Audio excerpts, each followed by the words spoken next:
सांगली, मिरज आणि कुपवाड शहर महानगरपालिका क्षेत्रातील घरपट्टी बिलांमध्ये मोठ्या प्रमाणात त्रुटी आढळून आल्याने नागरिकांमध्ये संभ्रम आणि नाराजीचे वातावरण निर्माण झाले आहे। या पार्श्वभूमीवर महापालिकेचे विरोधी पक्षनेते मंगेश चव्हाण यांनी आयुक्तांकडे निवेदन देत तातडीने दुरुस्ती करण्याची मागणी केली आहे। महापालिकेकडून नागरिकांना पाठवण्यात आलेली घरपट्टी नोटिसांमध्ये मालमत्तेचे क्षेत्रफळ, भाडे मूल्य तसेच इतर तपशिलांमध्ये अनेक चुका असल्याचे निदर्शनास आले आहे। काही नागरिकांच्या घरपट्टीत अचानक वाढ झाल्याचे दिसून येत असून काही ठिकाणी नव्याने बांधकाम न झालेले असतानाही वाढीव कर आकारण्यात आल्याची तक्रार करण्यात आली आहे।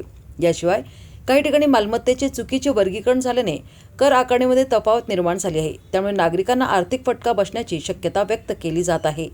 विरोधी पक्षनेते मंगेश चव्हाण यांनी निवेदनात नमूद केले आहे की घरपट्टीबाबतच्या सर्व तक्रारींची गांभीर्याने दखल घेऊन प्रत्येक भागातील स्थानिक नगरसेवकांच्या सहकार्याने नागरिकांना आवश्यक मार्गदर्शन करावे, तसेच जास्तीत जास्त मदत केंद्रे उपलब्ध करून देत सूचना आणि हरकती नोंदवण्याची प्रक्रिया सुलभ करावी। महापालिकेने घरपट्टी बिलांमधील त्रुटी तातडीने दूर करून नागरिकांना दिलासा द्यावा, अशी मागणीही त्यांनी केली आहे।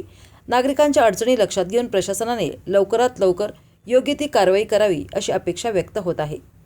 सांगली महापालिका शहरामध्ये प्रत्येक नागरिकांना त्यांच्या प्रॉपर्टीसाठी जे महापालिकेनं नव्याने भांडवली मूल्य माध्यमातून घरपट्टी आकारणी चालू केली आहे।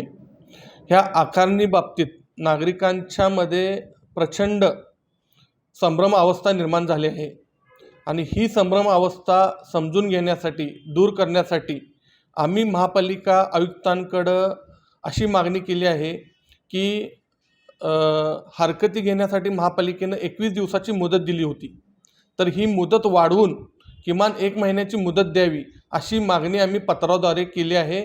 आणि आज त्यांना काही नगरसेवक एकत्र जाऊन भेटून सुद्धा ही मागणी आम्ही करणार आहे, कारण जेणेकरून नागरिकांचा गैरसमज दूर होऊन त्या भांडवली मूल्याची माहिती मिळून त्यांना आपल्या प्रॉपर्टीबद्दल ज्या पद्धतीनं जी गैरसमज निर्माण झाला आहे किंवा काही चुकीच्या पद्धतीनं आकारणी केली जात आहे ह्याच्यावर हरकत घेण्यासाठी वेळ मिळावी, एवढी काँग्रेसच्या नगरसेवकांच्या वतीनं मागणी होती, ती आम्ही आयुक्तांकडे केली आहे।